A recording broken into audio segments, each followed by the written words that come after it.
Hola a todas las personas que nos siguen en este canal. Vamos a darle continuación a la lectura de este libro, 12º Planeta, escrito por Zecharia Sitchin, ya fallecido en el 2010.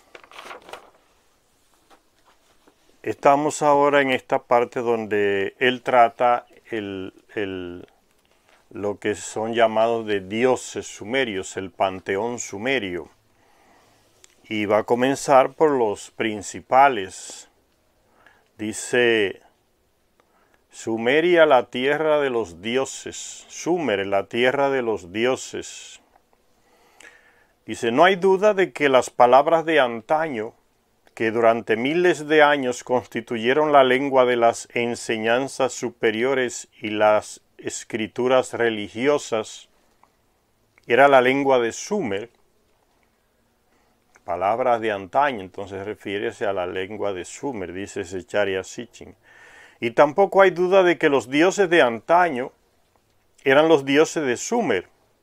En ninguna parte se han encontrado registros, relatos, genealogías e historias de dioses más antiguos que los de Sumer.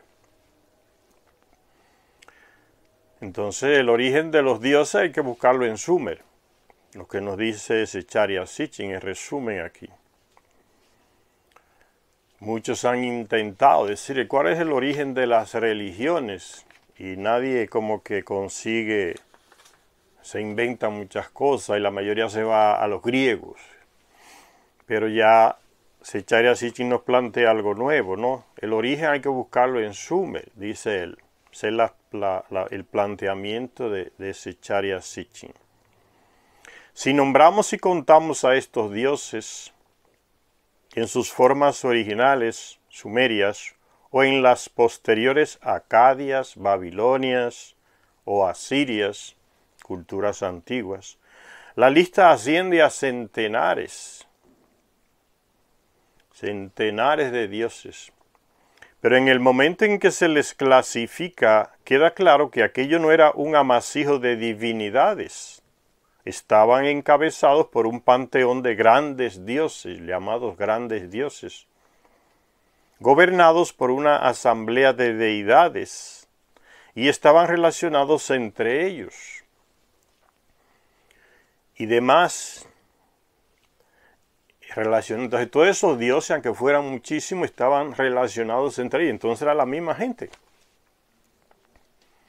Se refiere entonces al mismo conjunto de llamados dioses, estaban relacionados con ellos, no eran unos extraños a los otros. Estaban encabezados por un panteón de grandes dioses, gobernados por una asamblea de deidades, y estaban relacionados entre ellos.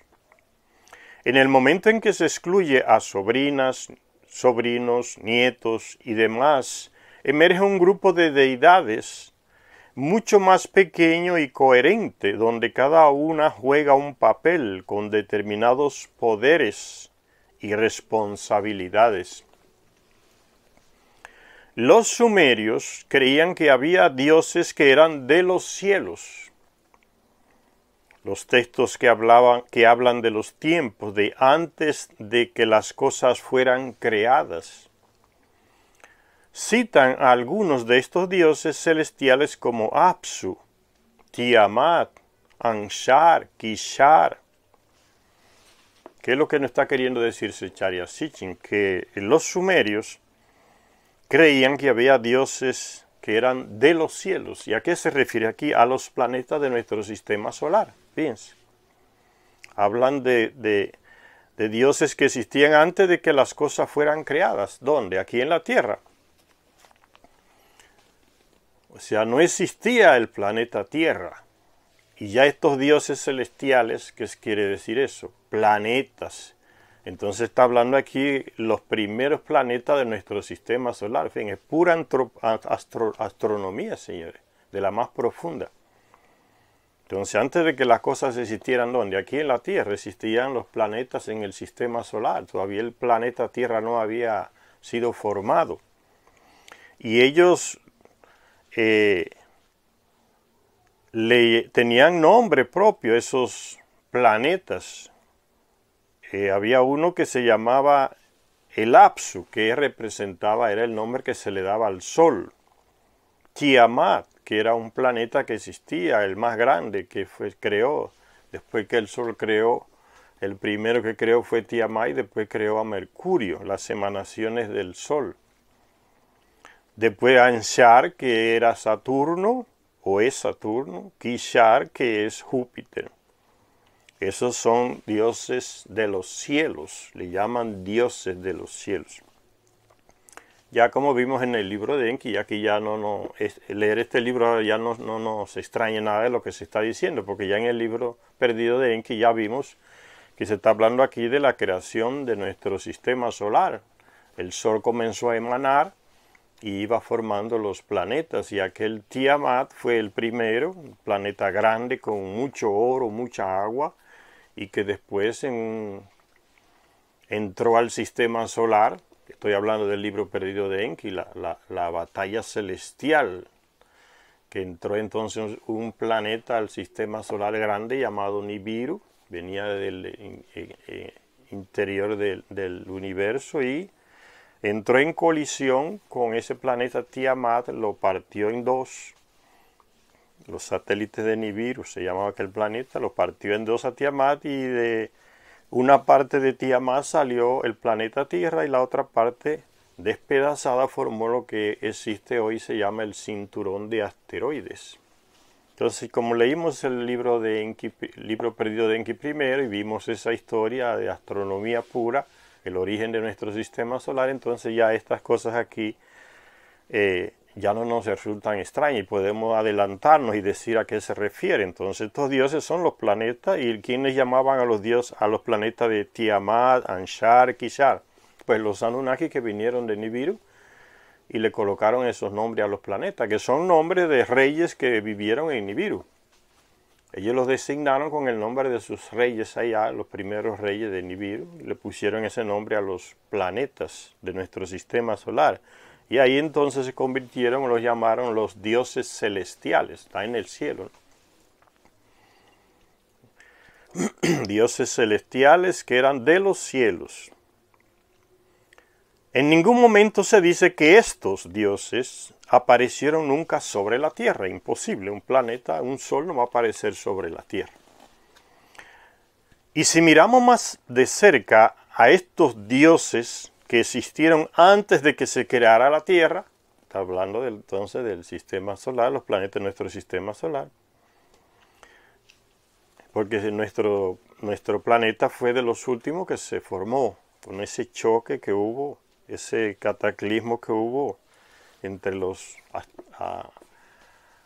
lunas de Nibiru y con aquel planeta Tiamat. Y si miramos más de cerca a estos dioses que existieron antes de que se creara la Tierra, nos daremos cuenta de que eran los cuerpos celestes que componen nuestro sistema solar. Y como demostraremos, los así llamados mitos sumerios referentes a estos seres celestes eran de hecho conceptos cosmológicos, no eran mitos, dice Zecharia Sitchin, no eran mitos como lo llamaban los expertos europeos estadounidenses.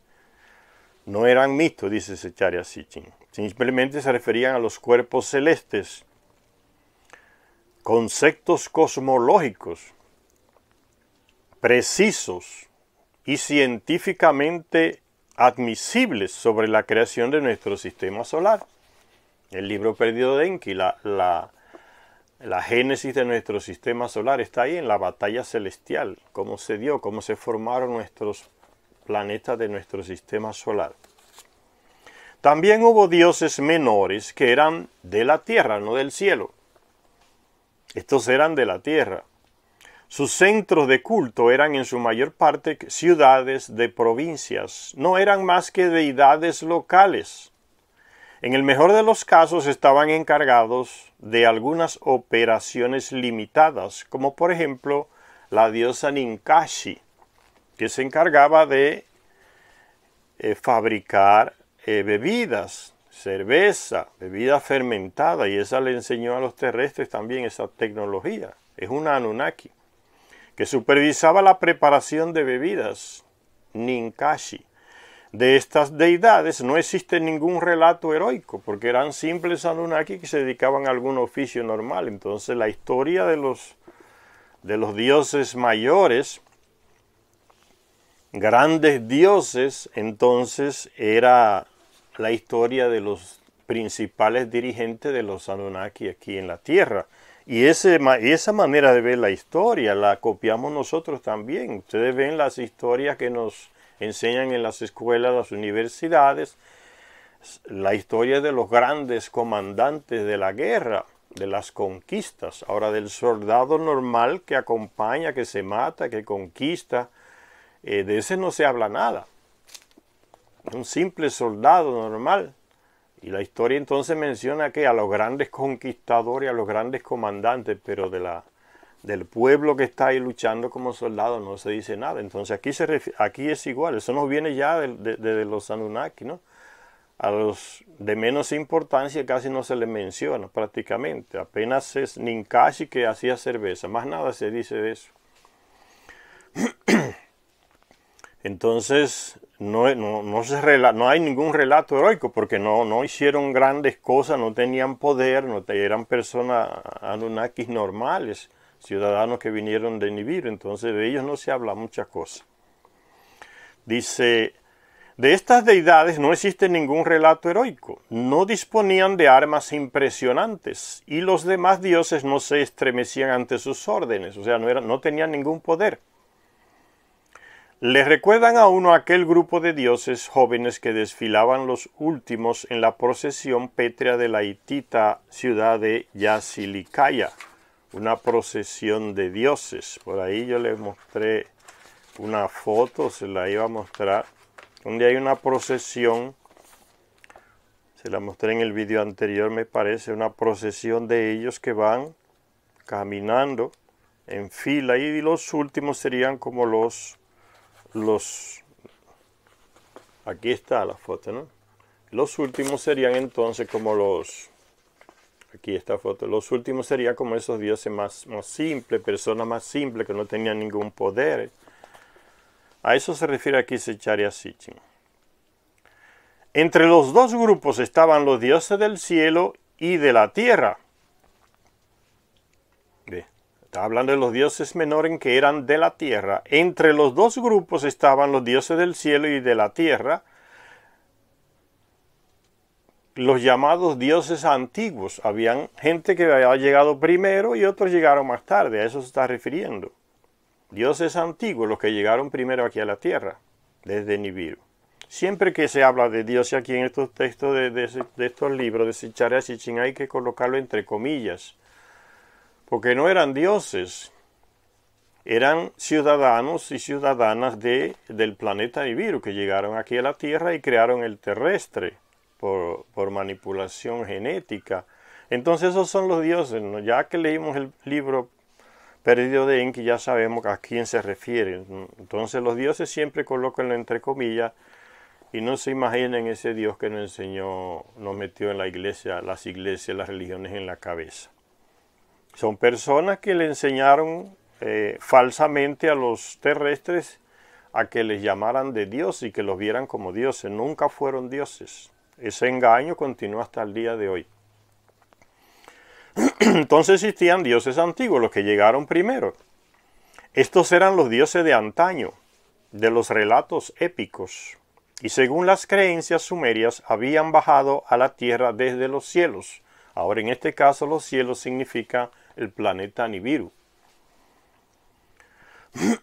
No eran simples deidades locales, eran dioses nacionales o mejor aún dioses internacionales. Algunos de ellos estaban presentes y activos en la tierra aún antes de que hubiera hombres en ella. Por el libro Perdido de Enki ya sabemos que cuando llegó Enki aquí, los primeros 50 Anunnaki, miles de años después de eso fue que él decidió, junto con su hijo y su media hermana, hacer una manipulación genética de un ser que él descubrió en las estepas de África, manipular sus genes con los genes de los Anunnaki y crear el terrestre. Entonces por eso dice aquí que esos dioses de antaño, los mayores, los más viejos, habían llegado cuando todavía aquí en la tierra no estaba presente el humano, ¿no? El terrestre, antes de que hubiera hombres en la tierra. Eso quiere decir. De hecho, se estimaba que la existencia del hombre había sido el resultado de una deliberada empresa creadora por parte de estos dioses. Eran poderosos, capaces de hazañas que estaban más allá de las capacidades o de la comprensión de los mortales. Una civilización que viene de otro planeta con una tecnología millones de años avanzada, más que la nuestra, pues no podemos ni pensar lo que ellos son capaces de hacer. Mucho menos aquellas personas al inicio, miles de años atrás, podían imaginar lo que podían hacer estas personas. Entonces lo veían como es normal, como lo veríamos hoy, seres superiores a nosotros. Y son capaces de manipularnos con alguna mentira y nosotros no la creemos, porque tienen una tecnología miles de años más avanzada que la nuestra, un conocimiento, una sabiduría. Y eran poderosos, capaces de hazañas que estaban más allá de las capacidades o de la comprensión de los mortales, o sea, los terrestres. Porque esos llamados dioses también nacen, crecen y mueren igual que nosotros. Solo que tienen un ciclo vital de vida diferente, más largo que el de nosotros. Entonces cuando Zecharia Sitchin dice aquí los mortales, se está refiriendo entonces a los terrestres, a los que formamos parte de esta humanidad y somos del planeta aquí, en comparación con ellos que vinieron de allá, de Nibiru, y actuaron aquí. Dice, y sin embargo estos dioses no solo tenían aspecto humano, sino que también comían y bebían como ellos, y exhibían todo tipo de emociones humanas, desde el amor y el odio hasta la lealtad y la infidelidad. Personas normales del planeta Nibiru que llegaron aquí, nos crearon genéticamente, y nosotros somos la imagen y semejanza de ellos. Entonces somos nosotros que nos parecemos a ellos. Las actitudes que nosotros tenemos, las emociones, desde el amor, el odio, la lealtad, la infidelidad, eso nos viene de ellos, porque somos nosotros que nos parecemos a ellos. Entonces por eso le dije, cuando se habla de Dios, se coloca entre comillas, seres de otro planeta, que le mintieron a los terrestres enseñándoles a creer que ellos eran dioses. Aunque los papeles y la posición jerárquica de algunos de los principales dioses pudo cambiar con los milenios, la posición y los papeles y la posición jerárquica de algunos de ellos pudieron cambiar con los milenios, ¿ves? Con los milenios, o sea, viven miles de años. Algunos de ellos nunca perdieron su encumbrada posición y su veneración nacional e internacional. Siguieron siendo grandes dioses hasta ciertas épocas de nuestra humanidad. Y se mantuvieron siempre como dioses centrales porque eran los comandantes de ellos, los jefes. Por eso nunca perdieron su lugar. Aunque los papeles y la posición jerárquica de algunos de los principales dioses pudo cambiar con los milenios, algunos de ellos nunca perdieron su encumbrada posición y su veneración nacional e internacional. A medida que observemos más de cerca este grupo central, veremos emerger una dinastía de dioses, una familia divina, estrechamente relacionados entre ellos y sin embargo amargamente divididos, dice Zecharia Sitchin. Ya como vimos en el libro perdido de Enki, las luchas entre ellos fueron interminables, las guerras entre ellos fueron interminables, causaron miles de muertes. Por eso dice Zecharia Sitchin, amargamente divididos, dos clanes que nunca pararon de luchar por el poder. A la cabeza de esta familia de dioses del cielo y de la tierra estaba el que se llamaba An o Anu en los textos babilonios y asirios. Así dice Anu, el dios Anu. ¿Quién era Anu? El rey de Nibiru. Entonces era como el padre de todos los de Nibiru que estaban aquí. No porque biológicamente los tuvo con alguna mujer, sino porque era el rey allá. Y él que decidió enviar personas acá de allá. Y entonces los que estaban aquí se les ve como los hijos de Anu. Entonces, y después de miles de años, algunos de ellos le enseñan a los terrestres que ellos son dioses y los terrestres se creen el engaño. Entonces por eso se le dice el dios principal, o sea, el comandante principal de ellos es Anu. Entonces se le dice el padre de todos, ¿no? En ese sentido, que es padre de todos, Anu o An. Como Anu en los textos babilonios asirios, se le llama Anu. Él era el gran padre de los dioses, el rey de los dioses, el rey de Nibiru. Entonces el rey de todos ellos, de los Anunnaki. Su reino era la inmensidad de los cielos y su símbolo era una estrella. En la escritura pictográfica sumeria, el signo de una estrella tenía también el significado de An, o de cielos, y de ser divino, o Dios. Ese es el significado de esa pictografía de la estrella, o descendiente de An. Este cuádruple significado del símbolo de la estrella se mantuvo a través de las eras a medida que la escritura pasó de su forma pictográfica sumeria hasta la cuneiforme acadia y la esterilizada llamada Babilonia y Asiria. Entonces miren la evolución de la estrella, el significado de An y de Anu, como va mudando a través de los tiempos y de la diferente cultura, ¿no?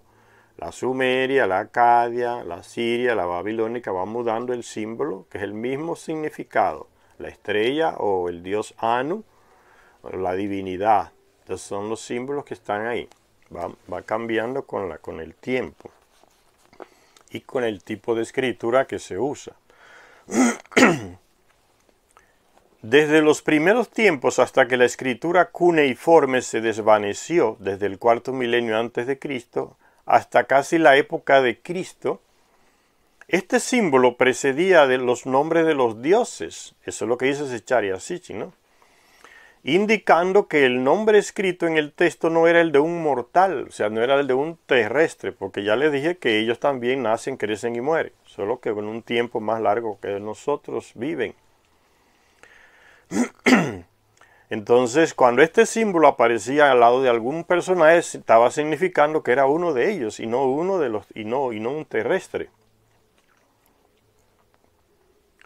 Cuando este símbolo precedía los nombres de los dioses, indicando que el nombre escrito en el texto no era el de un mortal, sino el de una deidad de origen celeste. Vino de Nibiru, origen celeste. La morada de Anu y la sede de su realeza estaban en los cielos, porque el planeta Nibiru, ya vimos en el libro perdido de Enki. Entonces, cuando se habla de cielo, es el planeta Nibiru aquí en este sentido. No nos imaginemos el cielo que nos han metido en la cabeza las religiones, no, que eso no funciona. Para entender los textos acá, eso no tiene ningún sentido verlo así. Las religiones nos meten una imagen de cielo todo que es para infantil o una locura, ¿no? Para los musulmanos el cielo, el paraíso, es un lugar donde le dan 13 vírgenes a los mártires que van allá y le tocan esas 13 vírgenes para que las disfrute a las 13. Para los católicos el cielo es un lugar de felicidad y de cantar las alabanzas del Dios que ellos tienen. Entonces esa imagen de cielo no se corresponde cuando se habla aquí de cielo. Aquí está refiriendo al planeta Nibiru, de donde vinieron esos llamados dioses celestiales porque son de ese cielo. Entonces la morada de Anu, los sumerios reconocían que estaba en los cielos, era otro planeta. Cuando necesitaban, dice, ahí era donde iban los otros dioses del cielo y de la tierra, cuando necesitaban consejos o favores personales, o donde se reunían en asamblea para zanjar disputas entre ellos mismos, o para tomar decisiones importantes, que es lo que nos quiere decir aquí Zecharia Sitchin, que los que estaban aquí de ellos, enviados por el rey de Nibiru, cuando tenían que tomar alguna decisión importante, reunidos en asamblea, tenían que comunicarse con Anu, allá en Nibiru. Y había una comunicación interplanetaria, porque tienen una tecnología millones de años adelante que nosotros. Si nosotros hoy uno ve que los presidentes se reúnen a nivel virtual por internet y hacen sus reuniones y discuten, imagínense esa tecnología millones de veces ampliada, anterior a esa que tenemos hoy. ¿Cómo sería? Más perfecta. Y eso se hacía, ellos lo hacían. Había comunicación directa con el planeta Nibiru y con el rey Anu antes de tomar las decisiones. Y las decisiones se tomaban después que él daba su última palabra. Eso es lo que nos está queriendo decir aquí. Para tomar decisiones importantes. Numerosos textos describen el palacio de Anu, allá en Nibiru, cuyos pórticos estaban custodiados por un dios del árbol de la verdad y un dios del árbol de la vida, así como su trono, el modo en que los demás dioses se aproximaban a él y cómo se sentaban en su presencia. ¿Qué quiere decir aquí? Que cada vez que usted... Es como cuando usted va al palacio de la reina de algún país de Europa aquí. Usted tiene que seguir un protocolo. Cómo sentarse, cómo dirigirse al rey, en qué momento tiene que dirigirse al rey o a la reina, qué tiene que hablar, cómo tiene que hablar, cómo debe sentarse a la mesa, en qué momento debe hacerlo, antes o después del rey o de la reina. Él está hablando de ese protocolo que aquí también lo hacemos porque lo copiamos nos enseñaron los Anunnaki. Ellos tienen el sistema monárquico allá y lo instalaron aquí también en la Tierra. Y entonces le enseñaron al terrestre que hay un protocolo para esas cosas. Igual que usted va al palacio aquí del presidente, cuando lo convocan a un almuerzo, a alguna comida de una empresa grande, usted tiene que seguir un protocolo. No puede ir a comer como si fuera en medio de la calle, que venden comida, es diferente. Los textos sumerios también recogieron casos en que incluso a los mortales, o sea, a los terrestres, se les permitió subir a la morada de Anu, o sea, viajar al planeta Nibiru en naves. La mayoría de las veces con el objeto de escapar a la mortalidad. Eso es lo que creían los terrestres, que haciendo ciertas cosas, yendo a Nibiru, comiendo el alimento de ellos allá, podían escaparse de la muerte. Porque ellos pensaban que los Anunnakis no morían, que eran inmortales. ¿Por qué? Porque pasaban generaciones de terrestres, generaciones, y esos tipos seguían vivos. Entonces la gente decía, no, son inmortales por el ciclo de vida diferente que ellos tienen. Vienen de un planeta donde el ciclo de vida es más largo para que el de nosotros. Lo que son 3.600 años aquí en la Tierra, en Nibiru es un año. Entonces vivir 40.000, 80.000 años para ellos no es nada. Y nosotros que morimos a los 100, a los 300, a los 200, y vemos que la persona sigue y sigue, entonces se pensó eso, entonces son inmortales. Simplemente un ciclo de vida distinto. Y que al llegar aquí a la Tierra, como vimos en el libro perdido de Enki, se le acortó el ciclo de vida a ellos. Aún así siguieron viviendo miles de años más, pero se le acortó el ciclo. Entonces los que vinieron aquí vivieron menos que los que siguieron viviendo en Nibiru. Y se envejecieron más rápido que los que vivían en Nibiru. El ciclo de vida de nuestro planeta, que más rápido los afectó, le cambió la genética. Dice, los textos sumerios también recogieron casos en que algunos terrestres fueron llevados allá, a la residencia de Anu, a la morada de Anu. Uno de estos relatos es del de Adapa, que fue el modelo del hombre civilizado. Era hijo de Enki con una terrestre. ¿Por qué? Porque Enki creó el trabajador primitivo con su hijo Ningisida y su media hermana Nigmat. Y ese era un ser terrestre que fue creado para que trabajara en las minas de oro allá en África, de donde los Anunnaki sacaban el oro para llevárselo a Nibiru. Y este era un ser que dice el libro perdido de Enki que no reclamaba de nada, ni cuando estaba derrengado, ni cansado, ni exhausto. Dice que nunca reclamaba, o sea, era un ser manipulado genéticamente que fue creado para el trabajo, para el pico y la pala. No estaba civilizado, no tenía capacidad de crear civilizaciones, casas, ciudades, pensar, estudiar, leer. Eso se llamó el trabajador primitivo. Después Enki vio que ese trabajador primitivo, con el paso de los años, miles de años, estaba regrediendo de nuevo y llenándose el cuerpo de pelos como aquel antepasado de él que fue encontrado en las estepas de África y con el cual Enki hizo la unión de los genes de esa criatura con los genes Anunnaki. Estaba volviendo otra vez, degenerando, y entonces Enki decidió dar un paso más en la manipulación genética. Tuvo relaciones con una de esas mujeres y nació el Adapa, o sea, el hombre civilizado, que era hijo de Enki con extraterrestre. Le llamó Adapa. Después tuvo otra hija con otra terrestre y nació entonces la que iba a ser la esposa de Adapa. Y esa es la pareja inicial de donde nace el hombre civilizado, lo que se llama el Homo sapiens. Y ese Adapa, como era inteligente, aprendió a hablar el idioma de ellos, fue llevado a Nibiru. El rey de Nibiru lo pidió, tráiganlo aquí para ver esa maravilla de la creación. Y no era maravilla de ninguna creación, es que Enki le escondió que fue el que hizo la manipulación genética para que ese ser apareciera como un ser civilizado, que pensara, que escribía, que componía canciones, poemas. Y Enki, entonces lo envía allá, le da las instrucciones y lo envía allá y le prohíbe comer o beber de lo que le dieran allá. Y le manda un mensaje a su padre, Anu, porque el terrestre no puede comer ni beber allá, porque se le iba a alterar la genética, que lo enviara de nuevo rápidamente aquí. Y así sucedió. Entonces el Adapa es ese, el modelo de hombre. Entonces ese Adapa y su esposa, Enki lo tomó como el modelo para seguir produciendo, hacer que se reprodujeran ellos dos y siguieran dándole origen a la humanidad civilizada del Homo sapiens. Entonces por eso dice, uno de estos que fue llevado allá a Nibiru era Adapa, el modelo de hombre civilizado. Fue tan perfecto y tan leal al Dios, o sea, a su padre Enki, aunque Enki nunca, cuando tenía un hijo, porque tuvo varios hijos con terrestres, Enki nunca le dijo a esos hijos que era el padre de ellos.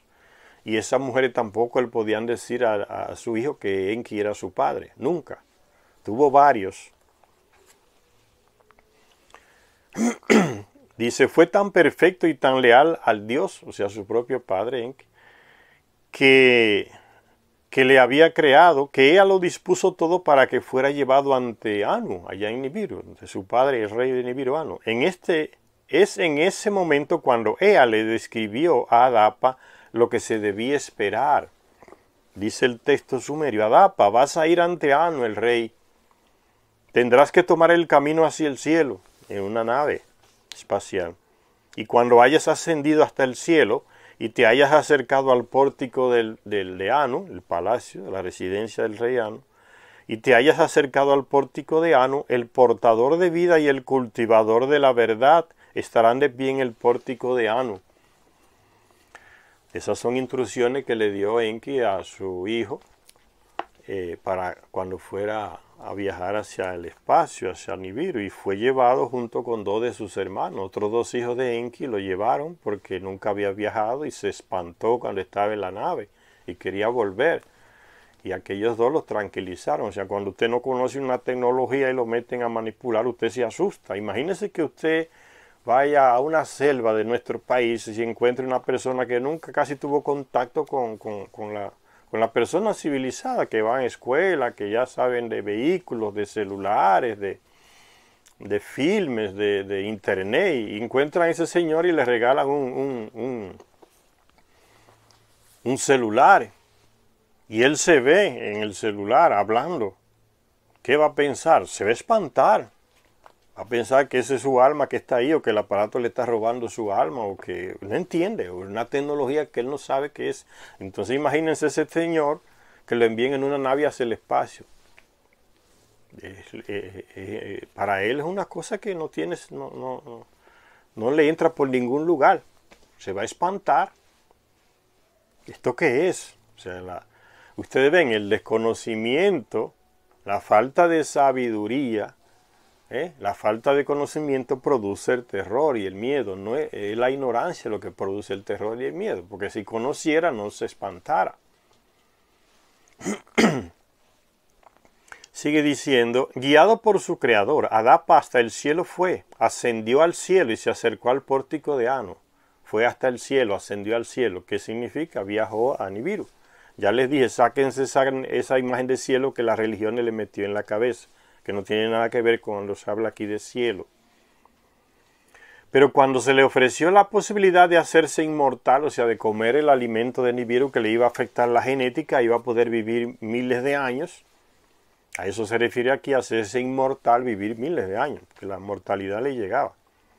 Adapa se negó a comer el pan de la vida, o sea, el pan que le estaban dando en Nibiru, pensando que el enfurecido Anu le estaba ofreciendo alimentos envenenados. Porque Enki ya le había dicho, te van a ofrecer el vino, no tomes, te van a ofrecer el pan, no comas, porque si lo comes vas a morir. Y entonces Adapa fue con eso en la cabeza. Cuando le ofrecieron el pan y el vino allá en el banquete, dijo que no iba a comer. ¿Por qué? Porque él dijo que mi señor Enki me dijo que no hiciera eso. Y entonces Anu entendió porque Enki le envió un mensaje con otro de sus hijos porque Adapa no debería comer los alimentos de Nibiru, que podía afectar genéticamente y realmente alargar la vida. Pero aún así Adapa vivió muchísimos años, miles de años, porque tenía el gen directo de Enki, era hijo directo de Enki. La afirmación sumeria de que también los humanos podían ascender a la morada divina en los cielos encuentra su eco en los relatos del Antiguo Testamento sobre el ascenso a los cielos de Enoc y del profeta Elías.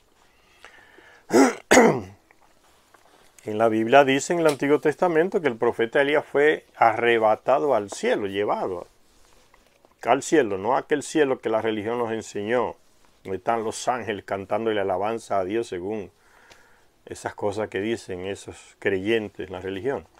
Al cielo es Nibiru, otro planeta, o puede ser Marte, o puede ser la luna, eso es el cielo.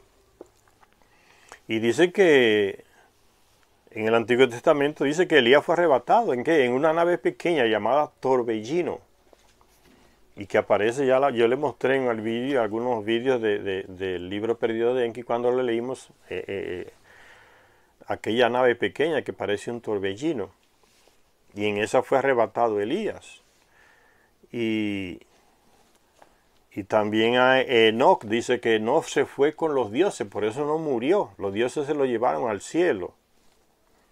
Sería Nibiru, sería Marte, porque en Marte vivía una parte de los Anunnaki, a la luna. Él fue a la luna con Marduk y fue a Marte también. Dos viajes espaciales hizo ese Enoc de la Biblia, que dice que no murió porque los dioses se lo llevaron.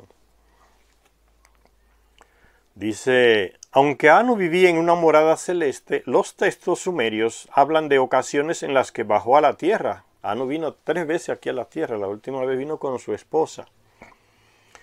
Bien en tiempos de alguna crisis importante o con ocasión de visitas ceremoniales, en las que iba acompañado por su esposa. Viajó 3 veces, al principio cuando, estoy hablando del libro perdido de Enki, al principio cuando se descubrió el oro aquí, que podía salvar la atmósfera de Nibiru, que tenía un agujero, y con el oro de la tierra de aquí, llevándolo hacia allá, lo lanzaron arriba, después que lo molieron bien, hecho polvo, y consiguieron tapar ese agujero en su atmósfera.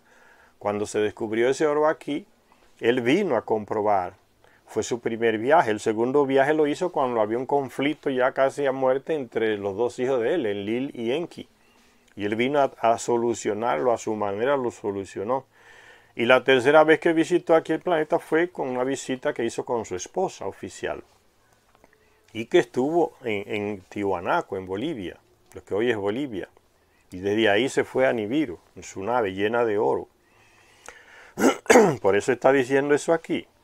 Dice, aunque Anu vivía en una morada celeste, los textos sumerios hablan de ocasiones en las que bajó a la tierra, bien en tiempo de alguna crisis importante o con ocasión de visitas ceremoniales en las que iba acompañado por su esposa Antu, o bien al menos una vez para celebrar los desposorios de su bisnieta Inanna en la tierra. Dado que no vivía de forma permanente en la tierra, que apenas la visitaba, no parecía necesario darle exclusividad a su propia ciudad o centro de culto. Antes de él llegar, la última vez o la tercera vez, le construyeron una ciudad ahí en la Mesopotamia, una ciudad para él y su esposa, para que se alojaran ahí. Y ahí esa ciudad, que los terrestres le llaman de templo, tenía su residencia. Entonces, después que él se fue, eso no tenía sentido. Él se la dio de presente a su nieta Inanna. Dado que no vivía de forma permanente en la tierra, no parecía necesario darle exclusividad a su propia ciudad o centro de culto. Y la morada o alta casa erigida para él se encontraba en Uruk, esa ciudad de la antigua Sumeria. Y la Biblia aparece con el nombre de Erech, dominio de la diosa Inanna. Esa Inanna fue la primera que se alocó por la pérdida de su enamorado, su prometido para matrimonio. Se le trastornó la cabeza y fue la primera que se declaró diosa. Yo soy diosa que puedo darle la resurrección a los muertos. Y esa mentira se la dijo a los sumos sacerdotes de su residencia o templo, y comenzó eso a extenderse, esa mentira. Los familiares se enteraron y dijeron, esto es una locura, nadie puede resucitar a nadie. O sea, los mismos Anunnaki, que son millones de años más inteligentes que nosotros, no le creyeron esa mentira. Pero los terrestres sí, hasta el día de hoy. Siguen creyendo en los dioses. Y después de ella vino entonces Marduk, que también se declaró Dios. Dijo, yo le puedo dar la vida eterna. ¿Qué es la vida eterna? El ciclo de vida tan largo que ellos tienen. Y los engañó también con eso, ¿no? Después que morían era que él se lo daba. Les prometía que se lo daba después que morían. Por eso aparece en la religión donde él estaba allá en Egipto como Dios Ra. Y que cuando el faraón moría lo embalsamaban porque él tenía que hacer un viaje hacia la vida eterna. Toda esa fantasía se la creyeron los terrestres pensando que ellos eran dioses. Dice entonces, en la actualidad, en las ruinas de Uruk, hay un inmenso montículo artificial donde los arqueólogos han encontrado rastros de la construcción y reconstrucción, porque esa ciudad fue destruida por el diluvio y después reconstruida en el mismo lugar. Por eso dice la construcción y reconstrucción de un gran templo, el templo de Anu. En esa ciudad que le fue dedicada a él, se construyó para él. Aquí se han descubierto no menos de 18 estratos o escalones distintos, lo cual habla de razones convincentes para mantener el templo en este sagrado lugar. Al templo de Anu se le llamó Eanna, el Eanna. El templo es la residencia que los terrestres construyen para el Anunnaki. Los terrestres le llaman templo y los Anunnaki su residencia. Al templo de Anu se le llamó Eanna, casa de An o Anu. Pero este sencillo nombre se le aplicaba a una estructura que, al menos en algunos de sus niveles, bien merece que la contemplemos. Aquel era, según los textos sumerios, el santo Eanna, el santuario puro. Según la tradición, los mismos grandes dioses habían dado forma a sus partes. O sea, ¿qué quiere decir aquí? Que fueron los grandes dioses que elaboraron el plano arquitectónico para construirle esa inmensa residencia a An, o templo, como le llaman los terrestres. Entonces, y eran residencias hasta de 7 pisos, porque en el último piso era llano y donde se descendía la nave que ellos usaban para transportarse aquí en la tierra, de un lugar a otro. Y llegaban a su residencia y la nave quedaba allá arriba, en aquella parte plana de encima, de 7 pisos. Y en la actualidad dice que se han encontrado esas construcciones. Aquí se han descubierto no menos de 18 estratos o escalones distintos, lo cual habla de razones convincentes para mantener el templo en este sagrado lugar. al templo de Anu, o sea, la residencia que se le construyó para la visita que él hizo aquí, se le llamaba Eleanna, casa de An significa, pero este sencillo nombre se le aplicaba a una estructura que al menos en algunos de sus niveles bien parece merece que la contemplemos. Aquel era, según los textos sumerios, el santo Eanna, el santuario puro. Eso de pureza e impureza lo inventaron los Anunnaki y se lo enseñaron a los terrestres. Cuando le dijeron eso, que ellos eran dioses, no. Las casas del pueblo son impuras y las de los dioses son los lugares puros, sagrados, puros, ¿entendieron? De ahí nos viene ese lenguaje que en la Biblia aparece mucho y las religiones lo siguen copiando. Y llegan a ese absurdo, ¿no? Hay animales puros, animales impuros. Hay partes del cuerpo puras y partes impuras. Hay estructuras puras y estructuras no puras. Hay días santos y días no santos. Todas esas estupideces vienen de allá, de la mentira que le metieron los Anunnaki a los terrestres.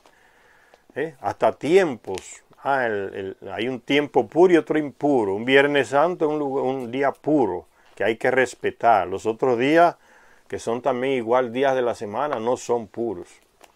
Todo ese lenguaje lo ha metido la religión en la cabeza y la gente cree en esas estupideces. El tiempo es uno.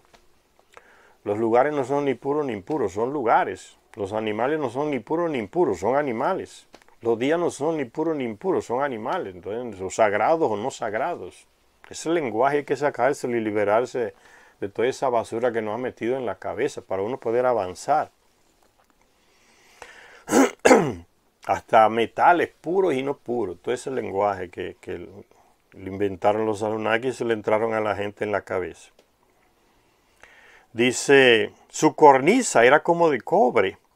Hablando de esa gran residencia de Anu, aquí en la tierra que le construyeron. Su cornisa era como de cobre. Sus paredes tocaban las nubes. Eran paredes de varios metros de altura.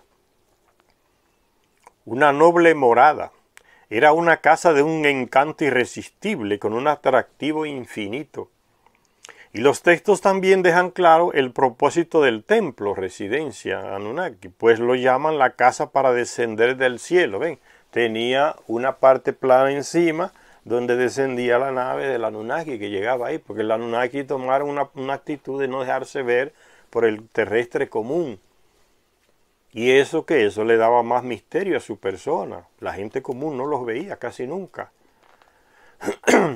Ellos tenían más contacto con el sumo sacerdote, o sea, la persona encargada de su residencia, de administrar todo. Y o el rey que ellos elegían. Entonces ellos se comunicaban con los terrestres a través de intermediarios, el rey y el sumo sacerdote. Pero no se mezclaban con la chusma, como decimos hoy. Entonces eso le daba más misterio a su personalidad. Es como un artista hoy. No es nada extraño. Es como un artista que se le mete unos caprichos en la cabeza y desaparecen. De vez en cuando aparece y dan un concierto, después no hay quien los vea. Se trancan en su residencia, en sus grandes mansiones y salen vestidos de otra persona para andar escondido o con una máscara, no sé qué. Entonces se crean ese misterio, ¿no? Cuando dicen que van a aparecer en público, va todos esos fanáticos atrás a verlo. Una vez al año, 2 veces, un concierto de fulano de tal, por fin va a aparecer, ¿cómo será? ¿Cómo está? Y se le mete toda esa locura a los fanáticos de ese personaje. Y ese misterio le da como más grandeza, se sienten diferentes. Es lo mismo. Los Anunnaki no se dejaban ver del pueblo común. Entonces tenían como ese misterio encima. Los textos también dejan claro que el propósito del templo, pues lo llaman la casa para descender del cielo. ¿Ven? Descende con la nave en la parte de encima. Una tablilla que perteneció a un archivo de Uruk nos aporta luz sobre la pompa y el boato que acompañaban la llegada de Anu y de su esposa en una visita de estado. Imagínense una casa que se construye hoy de los multimillonarios que hay aquí en el mundo. ¿Cuántas maravillas no tendrá para una persona común del pueblo? Imagínense aquellas personas construyendo una casa para ellos aquí con la tecnología de millones y millones de años que ellos tienen enfrente de nosotros. ¿Cómo sería aquella residencia? Una maravilla que no hay manera de uno imaginársela. Imagínense. Por eso dice aquí, era una Era una morada, dice, noble, una casa de un encanto irresistible, con un atractivo infinito. Para un terrestre común que no podía llegar ni cerca, la veía de lejos, eso era lo máximo. Dice, una tablilla nos habla de esa visita de estado de Ano, aquí en la tierra. Debido al deterioro de la tablilla, solamente podemos leer lo relativo a la segunda mitad de las ceremonias, cuando Anu y su esposa Antu estaban ya sentados en el patio del templo, o sea, de su residencia. Los dioses, exactamente el mismo orden que antes, formaban entonces una procesión, de todo un protocolo para recibir al rey de Nibiru. Entonces una procesión delante y detrás de él. Delante y detrás del portador del cetro, que representaba al rey. Ahí el protocolo daba las siguientes instrucciones. La gente del país, o sea, la gente de esa región que se llamaba Sumeria o Mesopotamia, ese es el país. La gente del país encenderá fuegos en sus casas, antorchas, porque no existía electricidad como el día de hoy. No podían ligar electricidad pronto, hay luz. Eran antorchas. La gente del país encenderá fuegos en sus casas y ofrecerá banquetes a todos los dioses. Ve el privilegio de llamarse dioses, todos los beneficios que le caían.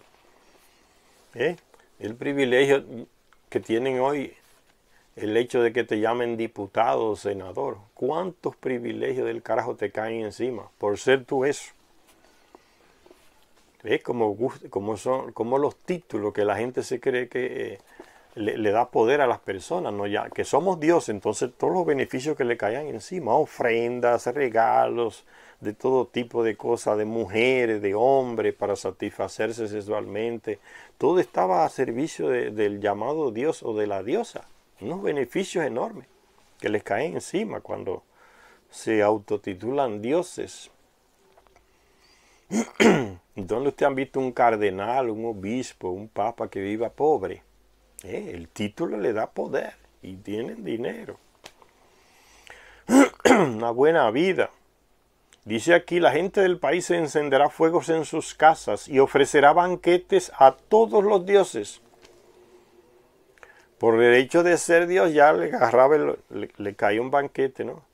Los guardianes de las ciudades encenderán fuegos en las calles y en las plazas. La partida es como una especie de policía, diríamos hoy, ¿no? Diríamos hoy. Los guardianes de las ciudades, o sea, había un grupo de personas que se encargaba de guardar la seguridad en la ciudad, de preservar la seguridad.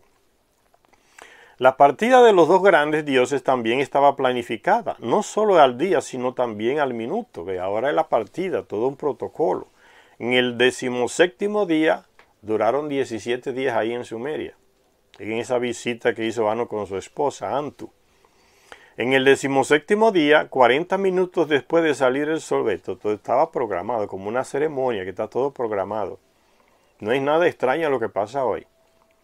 40 minutos después de salir el sol, se abrirá la puerta ante los dioses Anu y Antu, llegando a su fin su estancia tras pasar la noche.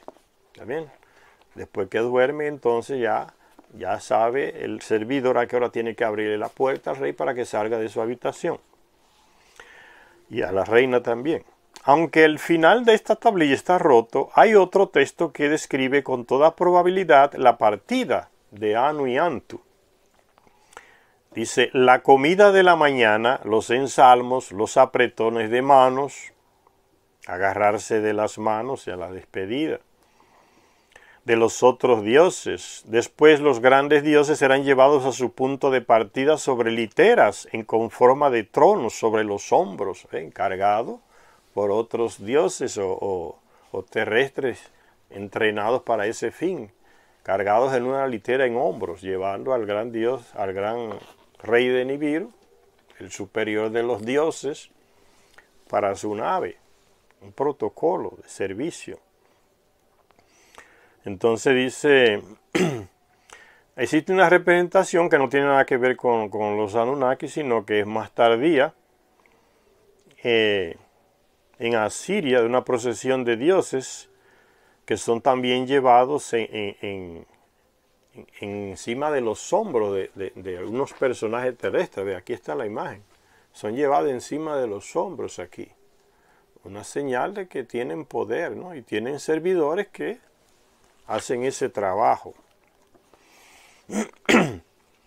Se recitaban en salmos, dice, especiales cuando la procesión atravesaba la calle de los dioses. Había una avenida llamada la calle de los dioses.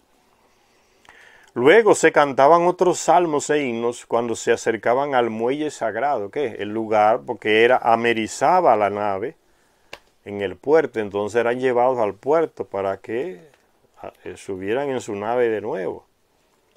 Y eso ya suponía también un tipo de protocolo.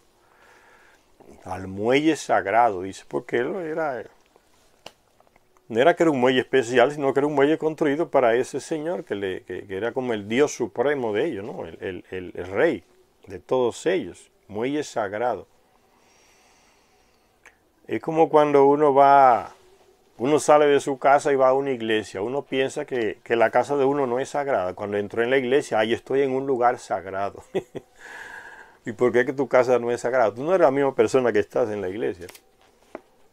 Entonces, no, por el hecho de ese edificio que lo construyó a lo mejor un amigo tuyo y le puso mucho ladrillo y ya entrar ahí ya es el lugar sagrado y tu casa no es sagrada. Tú eres la misma persona que está aquí, está allá. El lugar es que es sagrado. Eso es cosa de hipocresía, ¿no? Si hay algo sagrado, está en el corazón de las personas. En el templo llamado iglesia puede ir el mayor ladrón, el mayor corrupto, el mayor hipócrita o asesino. Y por eso ya está en un lugar sagrado, porque entró en ese edificio de 4 paredes ahí, que tiene unos adornos y unos cuadros distintos.